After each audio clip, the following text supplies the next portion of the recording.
Welcome to our channel উত্তরণের পথে। আজ উত্তরণের পথে সবাইকে স্বাগত। আমরা আগের দিন যে ক্লাসটা রিমেনিং রেখেছিলাম, পিএসসি ক্লার্কশিপ ম্যাথসের ফার্স্ট শিফটের কোশ্চেন 2019 সালে, সেই কোশ্চেনটার আজকে লাস্ট 15টা কোশ্চেন তোমাদের সামনে নিয়ে এসেছি।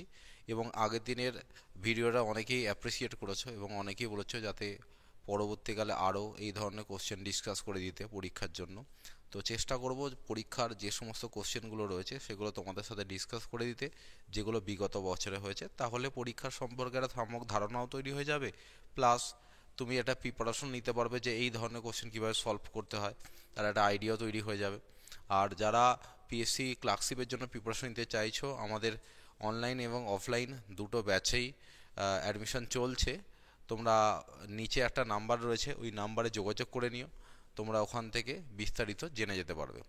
তো আসি আমাদের প্রথম কোশ্চেনে। PSC clerkship previous years question, last 15টা কোশ্চেন ছিল, যেটা 55 পর্যন্ত আগের দিন করেছিলাম, আজকে 56 নম্বর কোশ্চেন। তো এখানে 16তম মান বার করতে দিয়েছে কার? 2.3, 2.3, 2.3 মাইনাস 0.027, 2.3 ইন্টু 2.3 প্লাস 0.69 প্লাস 0.09। তো এটাকে আমরা সলভ করেও কী হবে? তো এটা আমরা একটা ফর্মুলা জানি। কি ফর্মুলা জানি? আমরা একটা ফর্মুলা জানি, এ কিউব মাইনাস বি কিউবের একটা ফর্মুলা জানি। এ কিউব মাইনাস বি কিউবের একটা ফর্মুলা জানি। এ কিউব মাইনাস বি কিউবের ফর্মুলা কি? এ কিউব মাইনাস বি কিউবের ফর্মুলা হলো এ মাইনাস বি ইন্টু এ স্কোয়ার প্লাস এ বি প্লাস বি স্কোয়ার। এই হচ্ছে আমাদের ফর্মুলা। তো এই ফর্মুলাটাকে আমরা এখানে কাজে লাগাবো। তো দেখো তোমরা চিনতে পারছো কি না, এখানে দেখো 2.3 তিনবার আছে। তো 2.3কে যদি আমি এ ধরি, তো এ এ এ, তো অটোমেটিক্যালি উপরে আমাদের কি হয়ে যাবে? এ কিউব। আর এইটা যেটা ছিল, এই 27 0.27 যেটা ছিল, এটাকে আমরা লিখতে পারি 0.3 ইন্টু 0.3 ইন্টু 0.3। তার মানে 0.3কে যদি আমি বি ধরি, তো বি বি বি, তার মানে কি হয়ে যাবে? B cube. তো a cube minus b cube. নিচে দেখো দুটো 2.3 আছে, তার মানে কি আছে? এ স্কোয়ার প্লাস এই পার্টটা দেখো তৈরি হয়েছে কিভাবে? 2.3 ইন্টু 0.3কে গুণ করলে 0.69। আর এই যে 0.09 এটা ছিল, এটা 0.3 তার হোল স্কোয়ার ছিল। তাহলে আমরা এখানে কি বলতে পারবো? এ স্কোয়ার, এটা কি আছে? A b plus b square. Format এসে গেল। তো এ কিউব বি কিউবের ফর্মুলা তুমি জেনে গেছো। তো এখানে ফর্মুলা অনুযায়ী যদি বসিয়ে দিই, কী হবে? এ মাইনাস বি ইন্টু এ স্কোয়ার প্লাস এ বি প্লাস বি স্কোয়ার। তো নিচেও সেম জিনিস ছিল, জাস্ট এলিমিনেট করে দেবে, অ্যান্সার এসে যাবে। আসবে এ মাইনাস বি, এ মাইনাস বি, তার মানে 2.3 minus 0.3, that means 2 is your right answer. এবার পরীক্ষায় কিভাবে করবে? এটা তো নর্মাল ডেসক্রিপটিভ বললাম। পরীক্ষার ফরম্যাট এমন থাকে, তোমাকে ওপরে কিউব আর নিচে তার যে টার্মটা থাকবে গুণ আকারে, মানে ফর্মুলার যে সেকেন্ড টার্মটা, এটা দেয়া থাকে।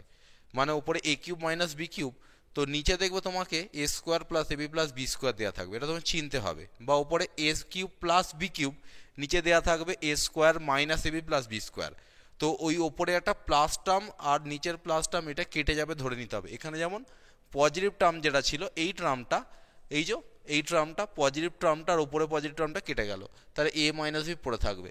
তো এ মানে 2.3 আর বি মানে 0.3। তো 2.3 থেকে 0.3 বাদ দিলে ডাইরেক্ট অ্যান্সার কত হবে? 2। এটা তোমাকে মনে মনে ক্যালকুলেশন করতে হবে, ঠিক আছে? যারা দীর্ঘদিন ধরে অ্যালজেব্রা প্র্যাকটিস করো তারা এগুলো চিনে যাবে, যারা নতুন তাদের পক্ষে একটু মুশকিল। প্র্যাকটিস করো, আশা করি এসে যাবে। Next question number 2।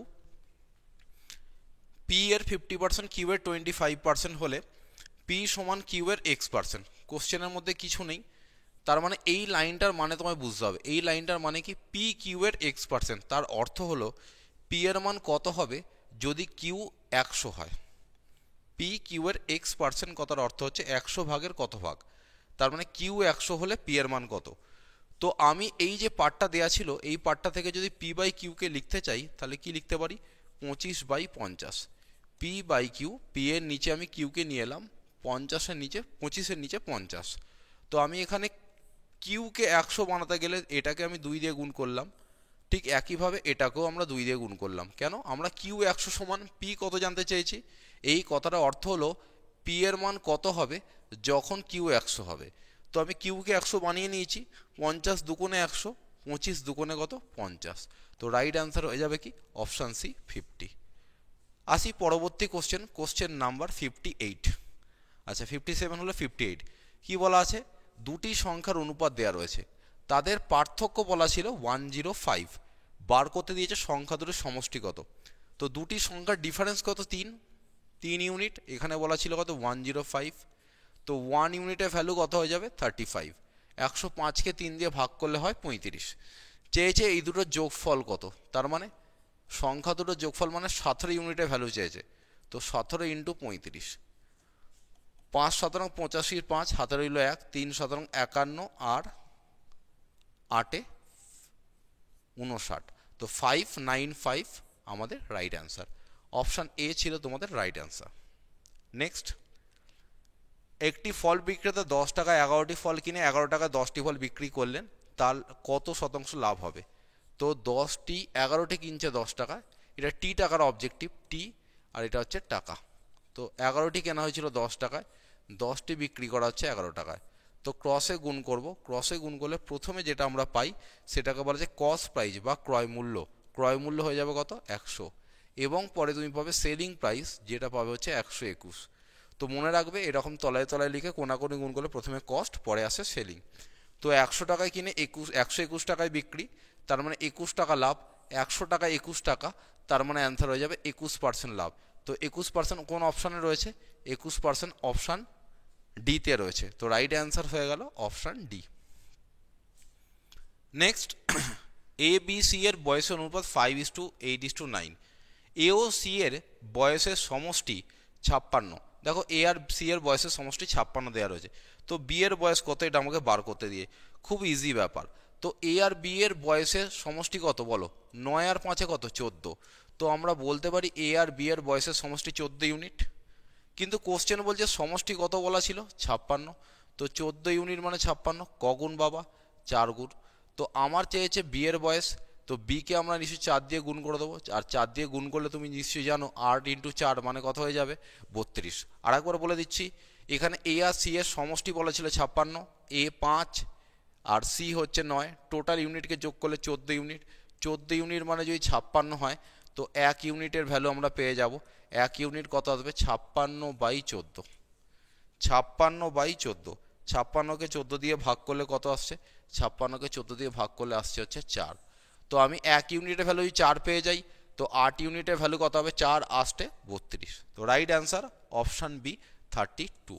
ওকে, চলো নেক্সট পরে কোশ্চেন 61। একটি সংখ্যাকে 175 দিয়ে ভাগ করলে 132 ভাগশেষ থাকে, সংখ্যাটিকে 25 দিয়ে ভাগ করলে কত ভাগশেষ থাকবে? তো কোনো একটা এনি একটা নাম্বার এ ধরে নিলাম, এ নাম্বারটাকে 175 দিয়ে ডিভাইড করা হয়েছে। ডিভাইড করা হলে ভাগশেষ পাওয়া গেছে 132। বলছি ওই একই নাম্বারকে যদি আমরা 25 দ্বারা ডিভাইড করি, তাহলে ভাগশেষ হিসেবে আমরা কত পাবো? আমরা এই ধরনের কোশ্চেনের ক্ষেত্রে ডাইরেক্ট অবজেক্টিভ জানি যে প্রথম যে ভাজকটা ছিল সেটা যদি দ্বিতীয় ভাজকের গুণিতক হয়, তার মানে 25-এর কোনো একটা মাল্টিপল যদি 175 হয়, বা অপরপক্ষে এটাও বলতে পারো 175-এর কোনো একটা ফ্যাক্টর যদি এই দ্বিতীয় ভাজক বা 25 হয়, তাহলে আমরা প্রথম ভাগশেষটাকে দ্বিতীয় ভাজক দ্বারা ভাগ করে দেব। তার মানে এই 132কে 25 দিয়ে ভাগ করে দেবো। তো 25 ইন্টু 5 125। তো তোমরা ভাগশেষ পেয়ে যাবে কত 7। তো সঠিক উত্তর অপশান বি 7। ক্লিয়ার? নেক্সট আসি পরের কোশ্চেনে। Question number 62। এটা একটা সরল দেয়া ছিল, কিন্তু এই সরলটা পরীক্ষার হলে ছেলেমেয়েরা অনেকেই আগের বারে ভুল করেছে। যেহেতু আমরা দীর্ঘদিন ধরে পড়াচ্ছি, আমরা জানি যে ছেলেমেয়েরা কোথায় ভুল করে, কেন ভুল করে। তো সেই জায়গাগুলো এখানে কিন্তু শেখাবার জায়গা। পরীক্ষার হলে টেম্পারমেন্ট ঠিক রাখতে পারে না। তো প্রথমে আমরা কি জানি, আগে ভাগের কাজ হয়। তো ভাগের কাজ ছেড়ে কেউ যদি গুণ করতে যায় তাহলে কিন্তু ভুল হয়ে যাবে। তো প্রথমে ভাগের কাজ যদি করা হয় 0.2 ডিভাইডেড বাই 0.2, তার মানে আসবে 1। আর এখানে মাইনাস ছিল, তার আগে এখানে প্লাস রয়েছে। তো এই দুটো প্লাসকে যোগ করে দিলে কত হবে 0.4 মাইনাস এই দুটোকে ভাগ করলে দাঁড়াচ্ছে 1 ইন্টু আর এই যে 0.2 আর 0.2 ব্র্যাকেটের কাজ এটা হবে 0.04। তো 0.04কে 1 দিয়ে গুণ করলে কি দাঁড়াচ্ছে 0.04কে 1 দিয়ে গুণ করলে দাঁড়াচ্ছে 0.04। তো এখানে দেখো এই যে 0.4 লিখেছিলাম 4 মানে 40 বলতে পারি আর 0.04 আমি লিখে দিলাম। তো মনে করো 40 থেকে 4 বাদ দিচ্ছ দাঁড়াবে কত 36। তো 0.36 hour right answer option D. সঠিক উত্তর অপশান ডি। তাড়াহুড়োতে কিন্তু কেউ ভুল করবে না, স্টেপ বাই স্টেপ করবে, অ্যান্সার রাইট আসবে। আসি পরবর্তী কোশ্চেনে। এটা একটা কম্পাউন্ড ইন্টারেস্টের কোশ্চেন আছে। কি বলা হয়েছে, যদি কোনো আসল চক্রবৃদ্ধি হার সুদে 3 বছরে সুদে আসলে 27 গুণ হয় তবে বার্ষিক সুদের হার কত। তো কোনো একটা টাকা তুমি ধরো ব্যাংকে রেখেছো প্রিন্সিপাল 1 টাকা, তো তোমার সেটা সুদে আসলে হয়েছে কত 27 গুণ মানে 27 টাকা, এবং তোমার বলা আছে টাইম পিরিয়ডটা কত 27। তো আমরা যেহেতু জানি টাইম পিরিয়ড 3 বছর, তো আমরা পাওয়ারটাকে কি করব 3 এর আকারে তৈরি করব। তো 1 কিউব মানে 1 আর 3 কিউব মানে কত 27। যেহেতু টাইম 3 বছর আর আমরা জানি কম্পাউন্ড ইন্টারেস্টে পাওয়ারটা যেটা সেটাই হয় টাইম। তো আমার টাইম বলা ছিল তার মানে আমাকে পাওয়ারে 3 বানাতে হবে, তো 3 আমি বানিয়ে ফেলেছি। তার মানে 1 টাকা রেখে সুদে আসলে আমার 3 টাকা হয়েছে। তো সুদ ছিল ক টাকা 2 টাকা। 1 টাকায় যদি সুদ 2 টাকা পাওয়া যায় তো শতকরা সুদের হার কত পার্সেন্ট, অ্যান্সার হয়ে যাবে 200%, যেটা তোমরা মুখে মুখে করে ফেলতে পারবো। আমি কম্পাউন্ড ইন্টারেস্টে 6টা নিয়ম শিখিয়েছিলাম, তার মধ্যে রেশিও পদ্ধতি একটা নিয়ম। এই 6টা নিয়ম শেখাতে কিন্তু আমাদের অনেকগুলো ক্লাস লেগেছিল, কিন্তু যখন কম্পাউন্ড শিখে গিয়েছিলে আর তোমাদের কাছে ভয়ের কোনো কারণ দাঁড়ায়নি। যারা আমার ক্লাস করেছো কম্পাউন্ড ইন্টারেস্ট শিখেছো তাদের কাছে এটা কোনো ব্যাপারই না, খুব ইজিভাবে করে ফেলতে পারবে। চলো পরের কোশ্চেন আসি। Next question 64। এই কোশ্চেনটার ভ্যালু বার করতে দেওয়া হয়েছে √0.02 প্লাস √0.0049, এটার ভ্যালু চেয়েছে। তো এটার ভ্যালু বার করো এইভাবে। তো 0.02 আমি এখানে লিখলাম, আর এটা মানে তোমরা জানো 0.7, কেন সরি 0.07, কেন 0.07 কেন, তো এই 49 বাই কত হয়ে যাবে, অ্যাকচুয়ালি যদি দশমিক তোলা হয়, দশমিক তোলা হলে 1-এর গায়ে 4টে শূন্য, তাই তো। তো এই জায়গাটা যদি আমি কাজ করি √49 মানে 7 আর √10,000 মানে 100, তার মানে কি দাঁড়াবে 0.07 দাঁড়াবে। তো 0.07 এইটার সাথে অ্যাড হয়ে গেল, কার সাথে 0.02 এর সাথে, তো দাঁড়াবে কত 0.09। তো আবারও তাই, তো ক্যালকুলেশন করলে কি হবে 9/100, √9/100 তার মানে 3/10, 3/10 মানে 0.3। জাস্ট আমি লিখলাম, তোমরা যদি অ্যাপ্রোচ জানো মুখে মুখে করা তো আগেই মুখে মুখে করে ফেলবে, আমি জাস্ট লেখার খাতিরে লিখলাম। নেক্সট আসি কোশ্চেন নাম্বার 65, যেটা ছিল একটা ডিভিজিবিলিটির কোশ্চেন। 11 দ্বারা ডিভিজিবিলিটির নিয়ম আমরা সবাই জানি, যারা জানো না তাদেরকে বলে দিই। 11 দ্বারা বিভাজ্যতার নিয়ম হচ্ছে যদি বিজোড় স্থানে যে সমস্ত সংখ্যাগুলো থাকবে তাদেরকে যোগ করবে, আর যারা জোড় স্থানে রয়েছে তাদেরকে যোগ করবে। বিজোড় স্থানীয় অঙ্কগুলোর সমষ্টি এবং জোড় স্থানীয় অঙ্কগুলোর সমষ্টির পার্থক্যটা যদি 0 অথবা 11 বা 11-র কোনো গুণিতক হয় তাহলে সংখ্যাটা 11 দ্বারা বিভাজ্য হবে। মনে করো এবিসিডি একটা 4 অঙ্কের সংখ্যা, যেখানে বিজোড় স্থানে রয়েছে এ আর সি আর জোড় স্থানে রয়েছে বি আর ডি। তো এ আর ডি এর যোগফল আর বি আর ডি এর যোগফলের পার্থক্যটা 0, 11, 22 বা কোনো মাল্টিপল 11 যদি হয় তাহলে সংখ্যাটা 11 দ্বারা বিভাজ্য হবে। তো এখানে একটা সংখ্যা দেওয়া ছিল, এই সংখ্যাটা আমি লিখলাম। তো 5, 7, 9 * 2। তো এই সংখ্যাটা বিজোড় স্থানে রয়েছে 9 আর 5 14, 14 আর 2 কত 16, বিজোড় স্থানে যারা রয়েছে তাদের যোগ করলে কত পাচ্ছি 16 পাচ্ছি, এবং জোড় স্থানে পাচ্ছি যারা তাদেরকে পাচ্ছি কত 7 প্লাস স্টার। তো এবার বলো 16 থেকে 7 প্লাস স্টারকে বাদ দিলে আইদার 0 অথবা 11 হতে পারে। তো আমি যে 0 বানাতে চাই তার মানে এটাকেও 16 হতে হবে। তো এটাকে 16 হতে গেলে স্টারের মান কত হবে 9, 9-এর সাথে 16, 16 মাইনাস 16 কত 0।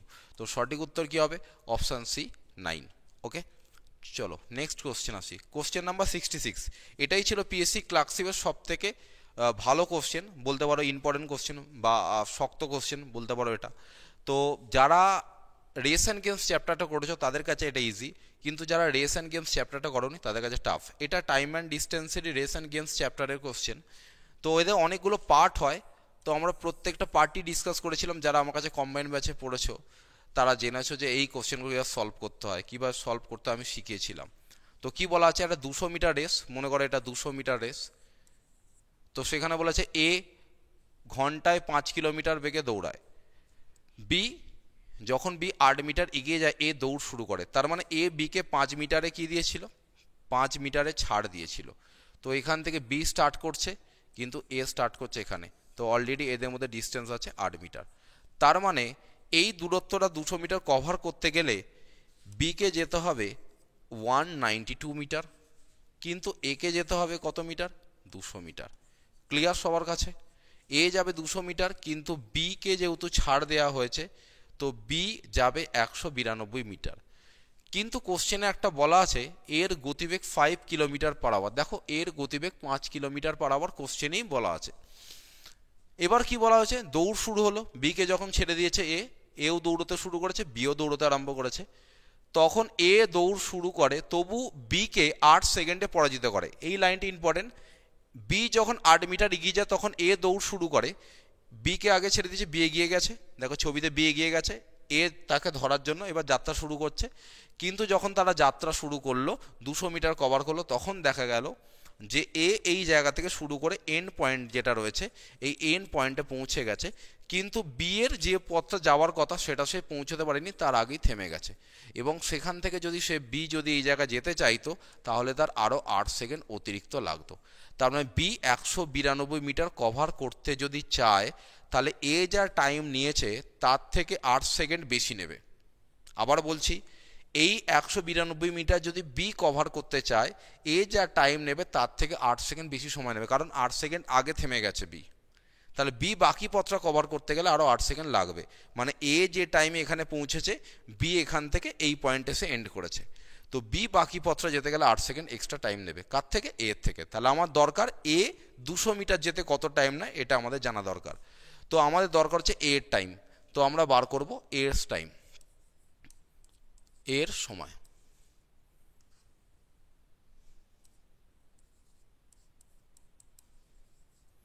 এর সময় কত, 200 মিটার দূরত্ব, 5 কিলোমিটার বেগে যাচ্ছে, কিলোমিটারকে মিটার/সেকেন্ডে কনভার্ট করতে গেলে 5-এর 18 দ্বারা গুণ করতে হয়।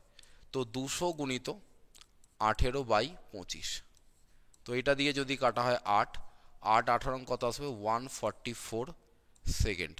তার মানে আমরা বলতে পারছি এই 200 মিটার কভার করতে এ নিয়েছে 144 সেকেন্ড, কিন্তু এই 144 সেকেন্ডে বি এখান থেকে এই পর্যন্ত গেছে, কিন্তু টোটালটা কভার করতে গেলে কত নেবে, 144 + 8, তার মানে 192 সেকেন্ড সময় নেবে। তাহলে বি 192 মিটার যেতে গেলে কত সময় নেবে, 144 + 8, তার মানে 152 সেকেন্ড সময় নেবে। তাহলে বি এর আমরা স্পিড পেয়ে যাব, বি এর স্পিড কত গিয়ে দাঁড়াবে, 192 মিটার বি কভার করতে গেলে বি এর টাইম লাগবে 144 + 8, তার মানে 152 সেকেন্ড।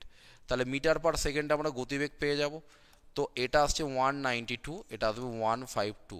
তো আমরা এক কাজ করি, 4 দিয়ে কাটি, 4 দিয়ে কাটলে 4 × 3 = 12, 3 × 10 = 32, 38 আসছে। 4 দিয়ে যদি কাটা হয় 4 × 4 = 16, 48, 2 দিয়ে কাটলে 24, 2 দিয়ে কাটলে 19, তাহলে 24/19 মিটার/সেকেন্ড, এটা আমাদের অ্যান্সার। অপশান বিতে রয়েছে, বি আমাদের সঠিক উত্তর। হয়েছে? বুঝতে পেরেছো? একদম ডিটেলসে বললাম। অবশ্যই যদি ভিডিওটা ভালো লাগে একটু বন্ধুদের সাথে শেয়ার করে দিও, ইম্পর্টেন্ট কোশ্চেন ছিল। নেক্সট আবার একটা খুব ইজি কোশ্চেন, এ 6 দিন একটি কাজ করে, বি 12 দিনে করে এবং সি 24 দিনে করে। তো এর এলসিএম বার করব। এলসিএম বার করলে কত আসছে, 24। তো এ করছে 4 ইউনিট, বি করছে 2 ইউনিট আর সি করছে 1 ইউনিট। টোটাল যদি কাজ করা হয় তাহলে টোটাল কত করবে, 7 ইউনিট করে কাজ করবে বা 7 একক করে কাজ করবে। কাজ বাকি ছিল কত, 24 একক কাজ। তো 3 × 7 = 21, তো অ্যান্সার কি হবে, 3 × 3 = 7। তো সঠিক উত্তর অপশান ডি, 3 × 3 = 7। ঠিক আছে, নেক্সট পরের কোশ্চেন আসবো, কোশ্চেন নাম্বার 68। কোনো মূলধন 3 বছরে সুদে মূলে 560 টাকা এবং 5 বছরে সুদে মূলে 600 টাকা হচ্ছে। তো একবার 3 বছরে বলা আছে কত টাকা, 560 টাকা এবং 5 বছরে 600 টাকা। তো 5 ইয়ার্সে বা 5 বছরে 600 টাকা সুদে আসলে হচ্ছিল, হয়েছে, এবং 3 বছরে সেটা দাঁড়াচ্ছে হচ্ছে 560 টাকা। তো অ্যাকচুয়ালি 2 বছরে বেড়েছে কি, বছরে বেড়েছে হচ্ছে সরল সুদের হার, টাকা ব্যাংকে রাখলে সুদ বাড়ে, তো সুদ বেড়েছে কত টাকা, সুদ বেড়েছে 40 টাকা। 2 বছরে 40 টাকা যদি বাড়ে তাহলে অতি অবশ্যই 1 বছরে বাড়বে 20 টাকা। 1 বছরের সুদ কত টাকা হবে, 1 বছরে এসআই হয়ে যাচ্ছে 20, এসআই মানে সিম্পল ইন্টারেস্ট। তো 3 বছরের সুদ কত, তো 1 বছরের সুদ 20 টাকা হলে 3 বছরের সুদ হচ্ছে 60 টাকা। ক্লিয়ার সবার কাছে? এবার কেসটা হচ্ছে কি দেখো, তুমি ব্যাংকে তার মানে রেখেছিলে 3 বছরে টাকা রেখে সুদে আসলে 560 টাকা পেয়েছো, তো প্রিন্সিপাল বা আসল পেয়ে যাবে 560 টাকা থেকে। তুমি যদি 60 টাকা সুদ 3 বছরে বাদ দিয়ে দাও তো আসল হয়ে গেল 500 টাকা। তো তোমার জানতে চাইছে রেট অফ ইন্টারেস্ট, তো রেট অফ ইন্টারেস্ট মানে সুদের হার, তো সুদের হার কি হবে, সুদের হার 500 টাকায় ইন্টারেস্ট পাচ্ছ ক টাকা, 500 টাকায় পাচ্ছ 20 টাকা, তো শতকরা কত, তো দুটো শূন্য কেটে দাও, 20কে 5 দিয়ে কাটলে কত হয়ে যায় 4%। তো রাইট অ্যান্সার হয়ে গেল অপশান বি 4%। That's it. চলো আসি পরের কোশ্চেন 69।